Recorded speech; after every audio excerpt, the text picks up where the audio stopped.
عبداللہ شاہ نے کہا، کشن لال گلی کی نکڑ پر تمہارا انتظار کرتا ہوگا، اس کو کیا جواب دو گے؟ چاند میاں ہاتھ کو جھٹک کر بولا، پولیس والوں کے پاس بڑے جواب ہوتے ہیں، بہرحال اتنا ضرور ہے کہ میں یہاں تمہارے پاس زیادہ دیر نہیں ٹھہر سکتا۔ مجھے بہرحال کشن لال کے پاس جانا ہے اور اسے بتانا ہے کہ مفرور کمانڈو نہیں مل سکا۔ میں 2 منٹ بعد چلا جاؤں گا، تم اسی کمرے میں رہو گے۔ منہ ہاتھ دھونا ہو تو غسل خانہ دالان کے کونے میں ہے۔ خوش قسمتی سے میری بیوی گوالیار اپنی ماں کے پاس گئی ہوئی ہے، مجھے اس پر اعتبار نہیں ہے، بڑی باتونی عورت ہے، اگر وہ یہاں ہوتی تو میں تمہیں یہاں نہ لاتا۔ اس کے منہ سے بات نکل سکتی تھی۔ گھر پر میری بیٹی فاطمہ موجود ہے، اسے میں نے کہہ دیا ہے کہ تم میرے دوست ہو اور دلی سے آئے ہوئے ہو، میں جلدی واپس آ جاؤں گا، مگر یہاں سے باہر مت نکلنا، نکلو گے تو پکڑے جاؤ گے۔ اور بھائی صاحب، چاند میاں نے عبداللہ شاہ کے سامنے ہاتھ جوڑ دیے، اگر میرے پیچھے تم یہاں سے بھاگ گئے اور پکڑے گئے تو تھانے میں میرا نام نہ لینا، کہیں ایسا نہ ہو کہ نیکی برباد اور گناہ لازم ہو جائے۔ عبداللہ شاہ نے کہا، اول تو مجھے یہاں سے بھاگنے کی ضرورت ہی نہیں، اور اگر میں پکڑا بھی گیا تو تمہارا نام میری زبان پر کبھی نہیں آئے گا۔ چاند میاں کہنے لگا، تمہاری مخبری انٹیلیجنس کے حوالدار رام داس نے کی تھی، وہ تو کئی روز سے تمہارے بھوپال والے آدمی شاہ دین کے پیچھے لگا ہوا تھا، بڑا متعصب ہندو ہے، مسلمانوں کا تو جانی دشمن ہے، اوپر سے ہمارے ساتھ بڑا میٹھا بن کر رہتا ہے۔ عبداللہ کو شاہ دین کا خیال آ گیا، اس نے شاہ دین کے بارے میں پوچھا تو چاند میاں نے کہا، وہ تو ضرور پکڑا گیا ہوگا، پوری گارڈ اسی کے مکان پر چھاپا مارنے گئی تھی، وہ کافی عرصے سے یہاں بھوپال میں ٹیکسی چلا رہا تھا، پولیس کو اس پر شبہ ضرور تھا مگر کوئی ثبوت ہاتھ نہیں آتا تھا، تم لوگوں کے آنے سے پولیس کو ثبوت مل گیا ہے۔ تمہارے ساتھی کا کیا نام ہے؟ مجھے بتانے میں کوئی حرج نہیں، اپنا نام بھی بے شک بتا دو۔ عبداللہ شاہ نے سلطان کا نام بتا دیا۔ چاند میاں بولا، ہاں تو سلطان جو تمہارا ساتھی ہے وہ نہیں بچے گا، ہندو پولیس آفیسر اسے مار ڈالیں گے۔ یہاں دھارا کھو ایک اسٹیشن ہے، وہاں پولیس نے ایک پھانسی گھر بنایا ہوا ہے، یہاں پر کسی بھی مسلمان کو مارنا ہوتا ہے تو پولیس اس پر پاکستانی جاسوس ہونے کا الزام لگا کر دھارا کھو کے پھانسی گھر میں لے جاتی ہے اور پھانسی پر چڑھا کر لاش گڑھا کھود کر دبا دیتی ہے۔ اچھا بھائی صاحب، اب میں جاتا ہوں، شام ہو گئی ہے، میں جلدی واپس آ جاؤں گا، کسی چیز کی ضرورت ہو تو فاطمہ بیٹی کو آواز دے کر کہہ دینا، دروازہ اندر سے بند نہ کرنا۔ چاند میاں چلا گیا۔ عبداللہ شاہ سوچ میں پڑ گیا۔ چاند میاں اگرچہ بہت زیادہ باتونی تھا مگر دل کا سادہ لگتا تھا۔ عبداللہ شاہ کی سمجھ میں نہیں آ رہا تھا کہ وہ وہیں چھپ کر بیٹھا رہے کہ جنگل میں بھاگ جائے جہاں شاہ دین نے واپس آنے کو کہا تھا۔ پھر اس نے سوچا کہ اگر چاند میاں کے مطابق شاہ دین پکڑا جا چکا ہے تو پھر جنگل میں جانے کا کوئی فائدہ نہیں۔ وہ سوچنے لگا کہ سلطان کو کیسے بچایا جا سکتا ہے۔ اگر چاند میاں سچا ہے اور دل سے کشمیری مسلمان مجاہدوں کا ہمدرد ہے تو اس سے مدد لی جا سکتی ہے۔ 1 گھنٹے کے بعد چاند میاں تھانے سے واپس آ گیا۔ اس نے بتایا کہ شاہ دین بڑا ہوشیار نکلا، وہ روپوش ہو گیا ہے۔ عبداللہ نے اطمینان کا سانس لیا۔ چاند میاں کہنے لگا، تم بھی روپوش ہو گئے ہو؟ میں نے ہری پرشاد انسپیکٹر کو یہی بتایا ہے کہ ہم تمہارے پیچھے لگے تھے مگر تم بھوپال کی جگہوں میں کہیں غائب ہو گئے۔ اس کو یقین آ گیا۔ عبداللہ نے پوچھا۔ چاند میاں کندھا چٹک کر بولا، بھائی صاحب، تھانے میں میری بڑی عزت بنی ہوئی ہے، لوگ میری بات کا اعتبار کرتے ہیں، بس زندگی میں پہلی مرتبہ یہ بہت بڑا خطرہ مول لیا ہے، میں وردی اتار لوں پھر باتیں کریں گے۔ فاطمہ نے کھانا بھی تیار کر رکھا ہے۔ تھوڑی دیر بعد وہ سویلین کپڑے پہن کر آ گیا، ہاتھ میں ٹرے تھا جس میں روٹیاں اور سالن تھی۔ کھانا کھاتے ہوئے چاند میاں نے پوچھا، بھائی صاحب، اب تمہارا کیا پروگرام ہے؟ ظاہر ہے تم واپس کشمیر ہی جانا چاہو گے، تو ایسا ہے کہ میں تم کو محفوظ طریقے سے بھوپال سے نکال دوں گا، اس کے بعد تمہیں اپنی ذمہ داری پر سب کچھ کرنا ہوگا، کیا کہتے ہو؟ عبداللہ شاہ کا پروگرام یہ نہیں تھا، اسے تو سب سے پہلے سلطان کو چھڑانا تھا، پھر اس نے کشمیری کمانڈو مہدی شاہ کو بھارتی فوج کی قید سے نکالنا اور اسے اپنے ساتھ واپس کشمیر لے جانا تھا۔ مہدی شاہ کے بارے میں عبداللہ شاہ نے چاند میاں سے ابھی تک کوئی ذکر نہیں کیا تھا، ابھی وہ ایسا کرنا مناسب بھی نہیں سمجھتا تھا۔ سب سے اہم مسئلہ سلطان کو پولیس کے چنگل سے نکالنا تھا۔ اس نے چاند میاں سے کہا، بات یہ ہے کہ جب تک میرا ساتھی پولیس کی قید سے آزاد نہیں ہو جاتا میں واپس نہیں جا سکتا۔ چاند میاں کھانا کھاتے کھاتے ایک پل کے لیے رک گیا۔ وہ عبداللہ کی طرف دیکھ رہا تھا اور پھر بولا، بھائی صاحب، پہلے مجھے یہ بتائیں کہ آپ لوگ تو کشمیر میں جہاد کی لڑائی لڑ رہے ہیں، اس طرف کیسے آ گئے؟ کیا کوئی خاص مقصد تھا آپ لوگوں کا؟ چاند میاں نے عبداللہ سے بڑا اہم سوال کر دیا تھا۔ اس کا جواب دیتے ہوئے وہ ہچکچا رہا تھا۔ 100 طرح کے وسوسے اور اندیشے عبداللہ کے دل میں آ رہے تھے۔ وہ مہدی شاہ کے بارے میں چاند میاں کی مدد بھی چاہتا تھا اور اپنے مشن کو اس کے سامنے ظاہر کرتے ہوئے ڈر بھی رہا تھا۔ اسی لمحے عبداللہ نے دل میں فیصلہ کر لیا کہ وہ ابھی چاند میاں کو اپنے مشن کے بارے میں کچھ نہیں بتائے گا۔ اس نے کہا، تم پولیس میں ہو، تمہیں تو معلوم ہی ہوگا کہ انڈیا کی حکومت نے ملک میں کئی جگہوں پر ایسے خفیہ ٹارچر سیل قائم کیے ہوئے ہیں جہاں کشمیری کمانڈوز کو لایا جاتا ہے اور ان پر تشدد کر کے معلومات حاصل کرنے کی کوشش کی جاتی ہے۔ بس اسی سلسلے میں ہم شاہدین سے کچھ ضروری باتیں کرنے سری نگر سے بھوپال آئے تھے۔ چاند میاں نے کہا، تو بھائی صاحب، یہ باتیں تو آپ شاہدین کے گھر پر بھی بیٹھ کر کر سکتے تھے، جنگل والے کوارٹر میں جانے کی کیا ضرورت تھی؟ عبداللہ شاہ نے یوں ہی کہہ دیا، بس غلطی ہو گئی۔ چاند میاں نے رومال سے ہاتھ پونچھتے ہوئے کہا، تو بھائی صاحب، اب بات یہ ہے کہ میں یہاں سے فرار ہونے میں تمہاری مدد کر سکتا ہوں، لیکن تمہارے ساتھی کو دھارا کھو والے پھانسی گھر سے نکالنا میرے بس میں نہیں ہے۔ میں صاف بات کروں گا، تمہیں کسی خوش فہمی میں نہیں ڈالوں گا۔ عبداللہ شاہ بھی کھانا کھا چکا تھا، کہنے لگا، یہ میں کل بتا دوں گا۔ جیسے تمہاری مرضی بھائی صاحب، اب تم آرام کرو، بے فکر ہو کر سو جاؤ، پلنگ پر بستر لگا ہے، میں صبح 9 بجے ڈیوٹی پر جاتا ہوں، ناشتہ مل کر کریں گے۔ لو سگریٹ پیو۔ مگر تم تو سگریٹ نہیں پیتے۔ عبداللہ شاہ کو سگریٹ کی بڑی طلب محسوس ہو رہی تھی، مگر ایک بار اس نے چاند میاں کو کہہ دیا تھا کہ میں سگریٹ نہیں پیتا، اب وہ اپنی بات پر قائم رہنا چاہتا تھا۔ کمانڈوز کو اپنی خواہشات پر قابو کرنے کی تربیت بھی دی جاتی ہے۔ رات کو عبداللہ شاہ دیر تک سوچتا رہا کہ چاند میاں سے مہدی شاہ کے بارے میں پوچھا جائے یا نہ۔ کافی سوچ بچار کے بعد عبداللہ نے یہی فیصلہ کیا کہ پوچھ لینے میں کوئی حرج نہیں ہے۔ وہ پولیس میں ہے، ہو سکتا ہے اسے معلوم ہو کہ مہدی شاہ کو ملٹری انٹیلیجنس نے کہاں رکھا ہے۔ رات گزر گئی۔ صبح ناشتے پر عبداللہ شاہ نے چاند میاں سے مہدی شاہ کے بارے میں بات کی تو وہ بولا، یہ بھی تمہارا کوئی ساتھی ہے کیا؟ عبداللہ نے کہا، ہاں، کچھ روز پہلے اسے سری نگر سے پکڑ کر یہاں لایا گیا تھا، سنا ہے وہ کسی ٹارچر سیل میں بند ہے۔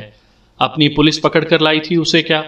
عبداللہ شاہ نے انجان بنتے ہوئے کہا، میرا خیال ہے کہ اسے ملٹری انٹیلیجنس نے گرفتار کیا تھا۔ اس پر چاند میاں نے چائے کی پیالی میز پر رکھ دی اور دونوں ہاتھ تھوڑے سے اٹھا کر بولا، نہ بھائی صاحب، ملٹری انٹیلیجنس سے اپنا کوئی واسطہ نہیں، اس کے بارے میں کچھ نہیں بتا سکتا۔ ملٹری والوں کی انٹیلیجنس بڑی سخت ہے، ہمارا وہاں گزر نہیں ہے۔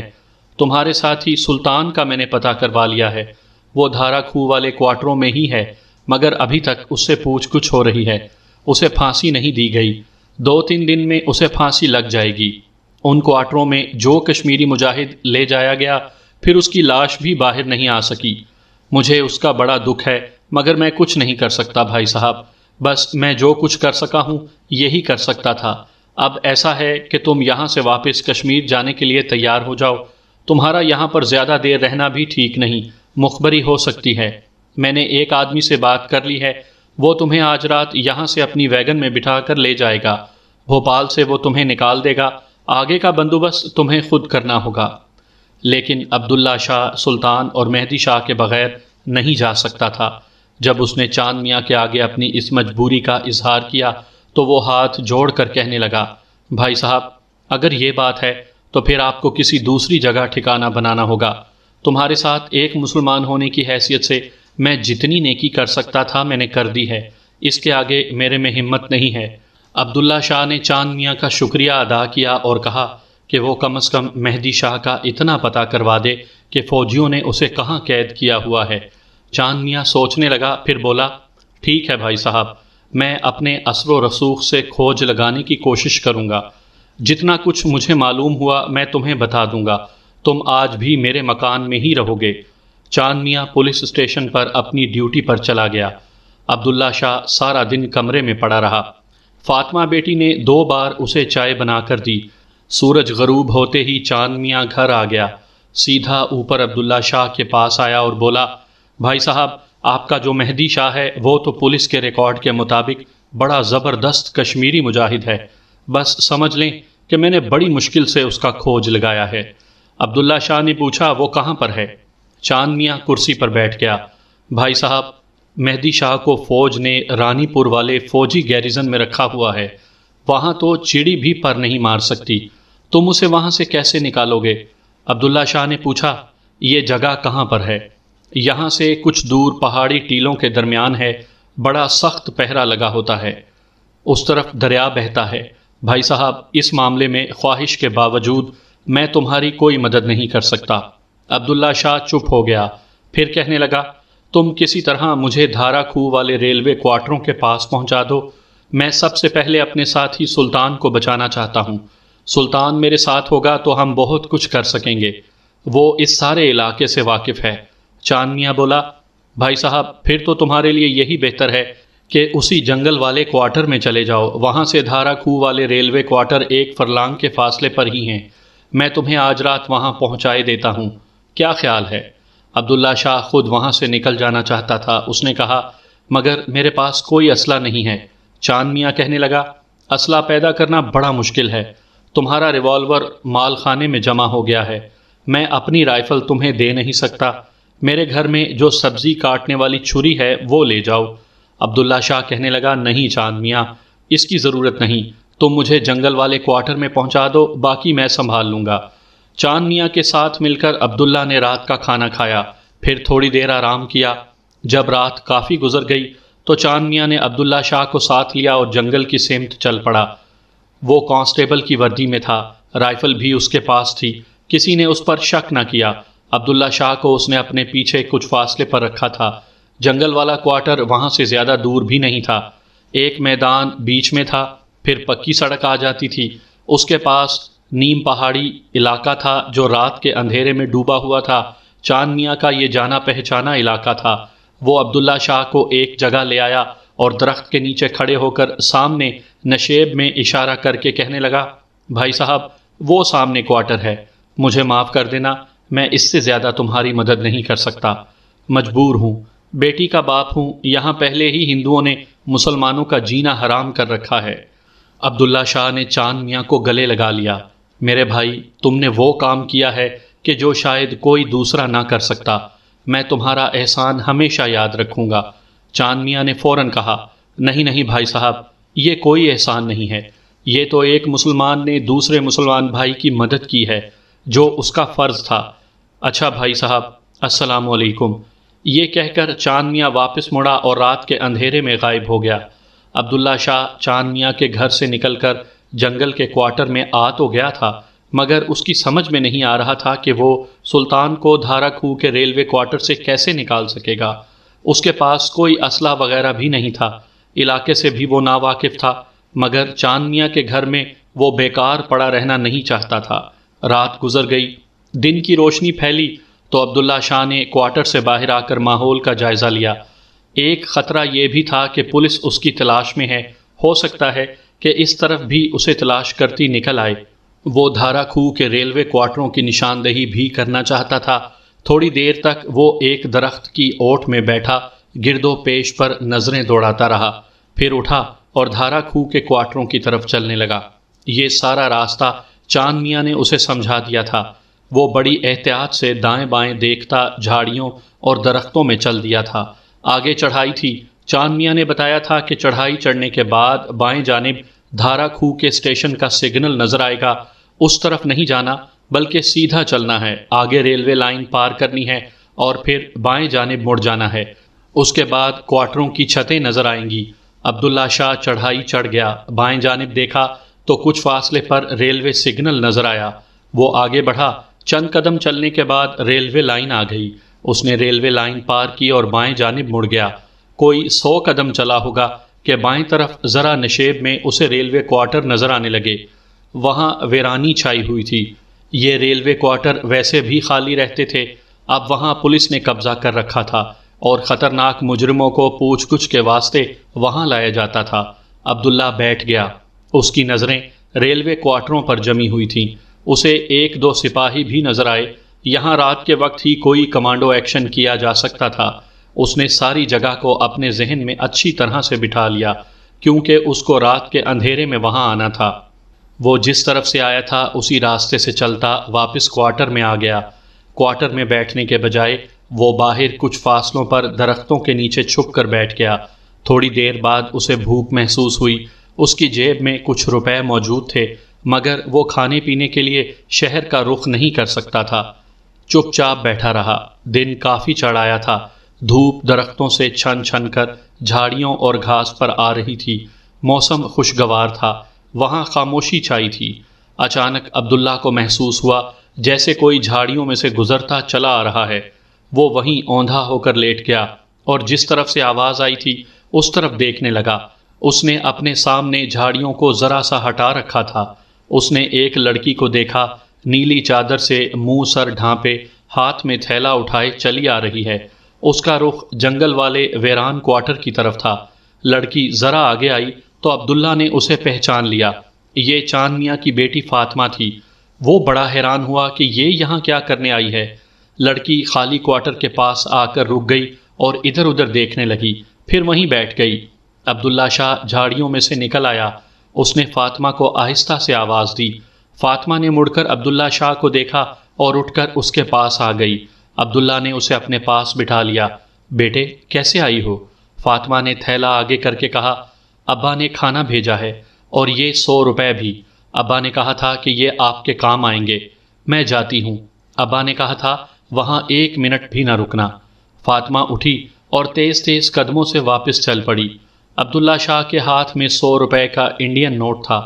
گھاس پر تھیلا پڑا ہوا تھا اور اس کی نگاہیں فاطمہ بیٹی کو درختوں کے پیچھے جھاڑیوں میں گم ہوتے دیکھ رہی تھی۔ عبداللہ شاہ کی آنکھوں میں آنسو تیرنے لگے۔ اس نے تھیلا کھولا۔ تھیلے میں سے 6-7 آلوؤں والے پراٹھے اخبار میں لپٹے ہوئے تھے۔ عبداللہ شاہ نے ایک پراٹھا کھا لیا، باقی کاغذ میں لپیٹ کر تھیلے میں رکھے اور تھیلا کوارٹر میں پیچھے کی طرف سے جا کر ایک جانب دیوار کے ساتھ لٹکا دیا۔ وہ سارا دن وہیں چھپا رہا۔ جب رات کا اندھیرا چاروں طرف پھیل گیا تو وہ دھارا کھو والے ریلوے کوارٹروں کی طرف چل پڑا۔ دل میں یہی دعا مانگ رہا تھا کہ سلطان زندہ ہو، کہیں اسے ہندو انسپیکٹر نے پھانسی نہ لگا دیا ہو۔ اندھیرے میں راستہ ٹٹول ٹٹول کر چلتا وہ ریلوے لائن پار کر گیا۔ اسٹیشن کے سگنل کی بتی سرخ تھی۔ جب وہ ریلوے کوارٹروں کے قریب پہنچا تو رک گیا۔ اب اس نے ایک خاص سمت کا تعین کیا اور پھونک پھونک کر قدم اٹھانے لگا۔ وہ چاروں طرف سے چوکنا ہو کر بڑھ رہا تھا۔ پہلے کوارٹر کے کونے پر بلب جل رہا تھا، وہ دوسری طرف ہو گیا۔ اب اس کا اور کوارٹروں کی عقبی دیوار کا فاصلہ 50-60 قدم رہ گیا تھا۔ درمیان میں کھلی جگہ جہاں جھاڑیاں اگی ہوئی تھیں۔ عبداللہ ان جھاڑیوں میں دبک کر بیٹھ گیا۔ یہاں سے اس نے کوارٹروں کے سامنے والی دیوار کے پاس جانا تھا۔ وہ بڑا حیران تھا کہ پولیس نے یہاں پر خطرناک کشمیری مجاہد کو قید میں رکھا ہوا ہے جو تربیت یافتہ کمانڈو بھی ہے اور سیکیورٹی نہ ہونے کے برابر ہے۔ اسے کوارٹروں کے سامنے کی جانب 2 سپاہی ضرور نظر آئے تھے، مگر عقبی دیوار بالکل خالی تھی۔ سب سے پہلے عبداللہ کو یہ معلوم کرنا تھا کہ سلطان کون سے کوارٹر میں بند ہے۔ اسے عقبی دیوار کے ساتھ ساتھ کھسکتے ہوئے اندھیرے میں کونے تک جانا تھا۔ وہ جھاڑیوں میں سے نکل کر دیوار کی طرف جانے ہی لگا تھا کہ اسے ایک انسانی سایہ کونے کی طرف سے ہوتا ہوا اپنی طرف آتا دکھائی دیا۔ عبداللہ جلدی سے پیچھے ہو کر بیٹھ گیا۔ اس نے جھاڑیوں کی شاخیں ہٹا کر دیکھا، سایہ اب کونے والے بلب کی روشنی میں آ گیا تھا۔ یہ پولیس کا سپاہی تھا۔ رائفل اس کے کاندھے سے لٹک رہی تھی اور وہ سگریٹ پیتا ہوا آہستہ آہستہ قدم اٹھاتا چل رہا تھا۔ دیوار کے کونے پر آ کر وہ واپس ہو گیا۔ وہ نائٹ ڈیوٹی پر تھا۔ عقبی دیوار کے آگے ٹہل ٹہل کر پہرا دینے لگا۔ عبداللہ شاہ نے سوچ لیا کہ اسے کیا کرنا ہے۔ سپاہی کونے پر آ کر واپس مڑا تو عبداللہ شاہ نے اسے چند قدم چلنے دیا۔ جب وہ ذرا دور ہو گیا تو عبداللہ جھک کر دبے پاؤں چلتا ایک جھاڑی کے پیچھے دبک گیا۔ یہ جھاڑی دیوار سے 6-7 قدموں کے فاصلے پر تھی۔ سپاہی دیوار کے اگلے کونے تک جا کر واپس آ گیا۔ اب وہ آہستہ آہستہ روشنی میں آ رہا تھا۔ عبداللہ شاہ جھاڑیوں کے پیچھے گھات لگا کر بیٹھا تھا۔ اس نے سپاہی کے کاندھے سے لٹکتی رائفل کا جائزہ لیا۔ رائفل اسی طرح لٹکی ہوئی تھی کہ سپاہی کو فائر کرنے کی مہلت نہیں مل سکتی تھی۔ عبداللہ شاہ نے سپاہی کی گردن اور اس کے منہ کو ٹارگٹ بنا لیا۔ وہ چاہتا تھا کہ مرنے سے پہلے سپاہی آواز نہ نکال سکے۔ اس کی ایک آواز پر سامنے کی جانب سے سپاہی وہاں آ سکتے تھے، اور عبداللہ کو کچھ پتہ نہیں تھا کہ ادھر پولیس کی کتنی نفری ہے۔ سپاہی کچھ دیر دیوار کے کونے پر بلب کی روشنی میں کھڑے ہو کر سگریٹ کے کش لگاتا رہا۔ سگریٹ ختم ہو گیا تو اس نے سگریٹ کا جلتا ہوا ٹکڑا جھاڑیوں کی طرف اچھال دیا۔ کسی نے کوارٹروں کے سامنے کی جانب سے اس سپاہی کو آواز دی، ارے ہنسی، جاگتے ہو کہ سو گئے؟ اس سپاہی کا نام ہنسی تھا۔ اس نے بلند آواز میں جواب دیا، ارے جاگتا ہوں۔ دوسری طرف سے 2-3 سپاہیوں کے اکٹھے ہنسنے کی آواز آئی۔ یہ سپاہی واپس مڑا اور دیوار کے ساتھ ساتھ ٹہل ٹہل کر چلنے لگا۔ اسی دوران عبداللہ شاہ جھاڑیوں میں سے نکل چکا تھا اور جھکا جھکا دبے پاؤں سپاہی کے عقب میں پہنچ گیا تھا۔ سپاہی نے آہٹ محسوس کی اور پلٹ کر دیکھا۔ اب سوال ہی پیدا نہیں ہوتا تھا کہ اسے اتنی بھی مہلت ملتی کہ وہ کوئی آواز نکال سکتا۔ کم از کم عبداللہ شاہ نے یہی سوچ رکھا تھا، لیکن کبھی کبھی ایسا بھی ہوتا ہے کہ عین وقت پر کوئی قدرتی واقعہ رونما ہو جاتا ہے اور سب کچھ دھرے کا دھرا رہ جاتا ہے۔ ایسا ہی ہوا۔ جیسے ہی عبداللہ شاہ جھاڑیوں سے نکل کر اندھیرے میں جھپٹنے کے لیے آگے بڑھا، سپاہی کے ہاتھ سے سگریٹ کی ڈبی نیچے گر پڑی۔ اس سے پہلے وہ دوسرا سگریٹ سلگانے کے لیے جیب سے سگریٹ کا پیکٹ نکال چکا تھا۔ جس وقت عبداللہ اس پر جھپٹا، عین اسی وقت سگریٹ کا پیکٹ سپاہی کے ہاتھ سے نیچے گر پڑا اور وہ اسے اٹھانے کے لیے جھک گیا۔ عبداللہ شاہ نے گھبرا کر سپاہی کی کمر کو قابو کرنا چاہا، مگر اسی دوران سپاہی ہوشیار ہو چکا تھا۔ وہ اچھل کر دوسری طرف ہو گیا۔ اس نے تیزی سے رائفل کاندھے سے اتاری اور فائر کر دیا۔ یہ اندھا فائر تھا۔ اندھیرے میں فائر کا دھماکہ ہوا۔ گولی سیدھی عبداللہ شاہ کے پیٹ میں ناف کے نیچے لگی اور دوسری طرف سے نکل گئی۔ عبداللہ شاہ کے جسم میں جیسے آگ بھڑک اٹھی۔ وہ وہیں گر پڑا۔ سپاہی نے شور مچا دیا۔ فائر کے دھماکے نے پہلے ہی دوسرے سپاہیوں کو ہوشیار کر دیا تھا۔ وہ دوڑ کر وہاں آ گئے۔ ٹارچیں روشن ہو گئیں۔ عبداللہ شاہ شدید زخمی حالت میں بے ہوش ہو کر زمین پر پڑا تھا۔ کمانڈو ہوگا، اسے ہلاک کر دو، نہیں کمانڈر کے پاس لے چلو۔ وہاں شور مچ گیا۔ عبداللہ شاہ کا خون بے تحاشا بہہ رہا تھا۔ اسے کوئی ہوش نہیں تھا۔ سپاہی اسے اٹھا کر دوسرے کونے والے کوارٹر میں لے گئے۔ اسی وقت انسپیکٹر ہری پرساد کو فون کیا گیا۔ وہ جیپ میں بیٹھ کر فوراً پہنچ گیا۔ اس نے عبداللہ کو جھک کر غور سے دیکھا۔ یہ ضرور وہی کمانڈو ہے جو فرار ہو گیا تھا۔ اسے فوراً ہسپتال پہنچاؤ، اس سے انٹیروگیشن ہوگی، جلدی لے چلو کہیں مر نہ جائے۔ اسی وقت عبداللہ کو گاڑی میں ڈال کر ہسپتال کی طرف لے جایا گیا۔ انسپیکٹر ہری پرساد وہیں رہا۔ یہ معلوم کر کے اسے تسلی ہوئی کہ اس کا ساتھی یعنی سلطان کوارٹر گارڈ میں بند ہے۔ فائر کی آواز اور پھر سپاہیوں کے بھاگ دوڑ کی آوازیں سلطان نے بھی سنی تھیں۔ وہ انہی کوارٹروں میں سے ایک کوارٹر کے تہہ خانے میں بند تھا۔ اس روز اس کی حالت قدرے سنبھلی ہوئی تھی۔ وہ پہلا دن تھا کہ اس پر تشدد نہیں کیا گیا تھا۔ اس کی 2 انگلیوں کے ناخن اڑ چکے تھے اور زخم درد کرتا تھا۔ ایک آنکھ سوجی ہوئی تھی اور بدن پر کئی مقامات پر جلے ہوئے سگریٹ لگانے پر چھالے پڑ چکے تھے۔ تہہ خانے میں حبس اور سیلن تھی۔ چھت کے ساتھ ایک چھوٹا سا بلب جل رہا تھا جس کی روشنی بڑی مدھم تھی۔ سلطان ننگے فرش پر دیوار سے ٹیک لگائے آنکھیں بند کیے بیٹھا خدا کو یاد کر رہا تھا کہ دروازہ اپنی مخصوص آواز کے ساتھ کھلا۔ انسپیکٹر ہری پرساد 2 سپاہیوں کے ساتھ داخل ہوا۔ انسپیکٹر نے سلطان کے پہلو میں زور سے ٹھوکر ماری۔ سلطان دوہرا ہو گیا۔ تمہیں خوشخبری سنانے آیا ہوں، تمہارا ساتھی بھی ہم نے پکڑ لیا ہے۔ اسے گولی لگی ہے، مگر ہم اسے اتنی جلدی مرنے نہیں دیں گے۔ وہ بھی تمہاری طرح سسک سسک کر مرے گا۔ یہ کہہ کر انسپیکٹر ہری پرساد چلا گیا۔ دروازہ باہر سے مقفل کر دیا گیا۔ سلطان سمجھ گیا کہ عبداللہ شاہ اسے چھڑانے آیا ہوگا اور کسی سپاہی کی فائر سے زخمی ہو گیا۔ سلطان نے سر جھکایا اور خدا کے حضور دعا مانگنے لگا۔ جب 1 رات اور 1 دن گزر گیا تو کندنی دیو داسی نے اپنے سانپ کو سلطان کی تلاش میں دوبارہ روانہ کیا۔ وہ خود وہیں دھارا کھو کے قریب ایک ویران کھنڈر کے سماد میں ڈیرا لگائے بیٹھی تھی۔ سانپ اس وقت چلا جب شام کے سائے گہرے ہو گئے تھے۔ سانپ کو سماد سے نکلتے ہی اپنے شکار سلطان کی خاص بو آنا شروع ہو گئی۔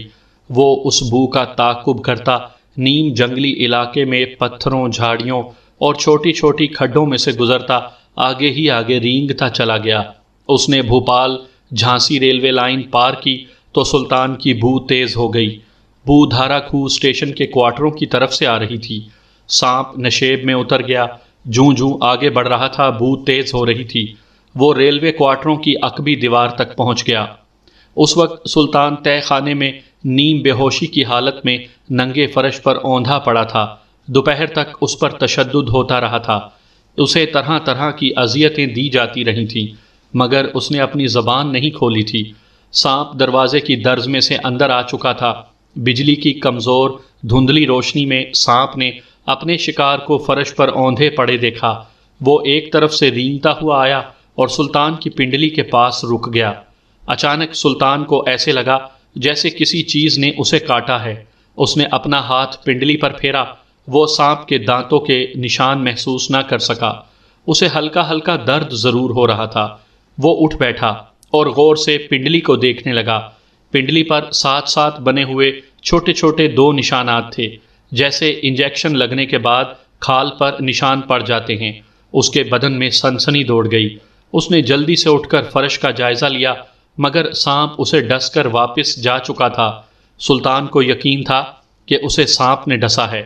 اس سے پہلے جب کندنی کے سانپ نے اسے ڈسا تھا تو ایسے ہی دو نقطوں کے نشان پڑ گئے تھے۔ کندنی کے خیال سے وہ دہشت زدہ ہو گیا۔ کندنی نے ہی ضرور یہ سانپ بھیجا ہے۔ سلطان پر ایک نفسیاتی خوف طاری ہو چکا تھا۔ سانپ کا زہر اسے اپنے جسم میں سرایت کرتا محسوس ہونے لگا۔ اسے چکر سا آ گیا اور وہ فرش پر لیٹ گیا۔ سانپ واپس کندنی کے پاس آیا تو اس نے سانپ کو اٹھا لیا، اسے اپنے منہ کے پاس لا کر سونگھا۔ سانپ کے دانتوں میں سے سلطان کے خون کی بو آ رہی تھی۔ اس خاص بو کو کوئی سانپ یا پھر کندنی دیوداسی ہی محسوس کر سکتی تھی، جو آدھی ناگن بن چکی تھی۔ خوشی کی ایک چیخ کندنی کے منہ سے نکل گئی۔ اس کا پتی دیو، اس کا محبوب اسے مل گیا تھا۔ اس نے 2-3 بار سانپ کا منہ چوما اور کہا، شاباش، تو نے میرے پتی دیو کو کھوج نکالا ہے۔ سانپ کو اس نے ایک بار پھر چوما اور منگلم سپیرے کو آواز دی۔ منگلم سپیرا جلدی سے کھنڈر سے نکل کر سامنے آیا اور ہاتھ باندھ کر کھڑا ہو گیا۔ کندنی نے اس کی طرف مسکرا کر دیکھا۔ منگلم، میرے بیٹے نے اپنے پتا کو ڈھونڈ نکالا ہے۔ اس کو ساتھ لے کر ابھی جا اور معلوم کر کہ میرا پتی دیو کہاں ہے، کس حال میں ہے۔ سانپ کندنی دیوداسی نے منگلم سپیرے کو دے دیا۔ وہ سانپ کو اپنی کلائی کے گرد لپیٹ کر وہاں سے روانہ ہو گیا۔ رات کا پہلا پہر شروع ہو چکا تھا۔ درخت، جھاڑیاں اندھیرے میں سایوں کی طرح نظر آنے لگی تھیں۔ جس طرح سانپ تاریکی میں بخوبی دیکھ لیتا ہے، اسی طرح سپیرا منگلم بھی اندھیرے میں اچھی طرح دیکھ لیتا تھا۔ سانپوں کے ساتھ رہ رہ کر اس میں بھی سانپوں جیسی خصلتیں پیدا ہو گئی تھیں۔ درختوں میں جہاں پگڈنڈی کا راستہ 2 جانب نکلتا تھا، منگلم سپیرے نے سانپ والی کلائی اوپر اٹھا دی۔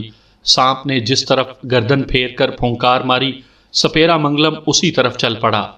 سلطان دیر تک ننگے فرش پر پڑا رہا۔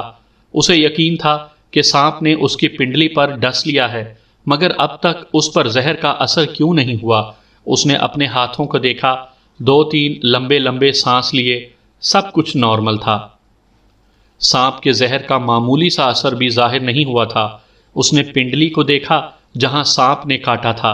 وہاں دانتوں کے 2 باریک نشان موجود تھے، مگر یہ نشان نیلے نہیں پڑے تھے۔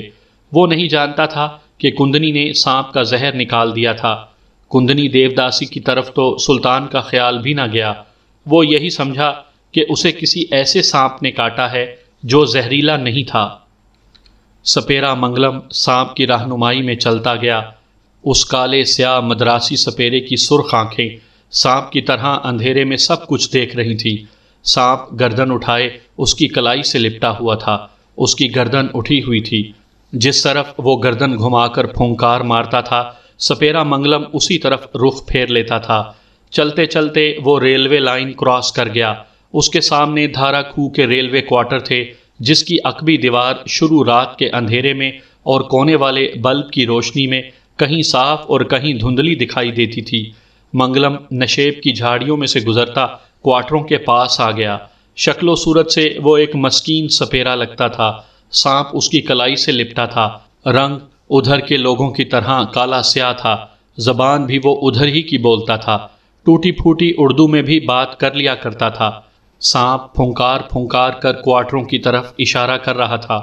سپیرا منگلم سمجھ گیا کہ کندنی دیو داسی کا پتی دیو یعنی سلطان انہی کوارٹروں میں سے کسی ایک میں بند ہے۔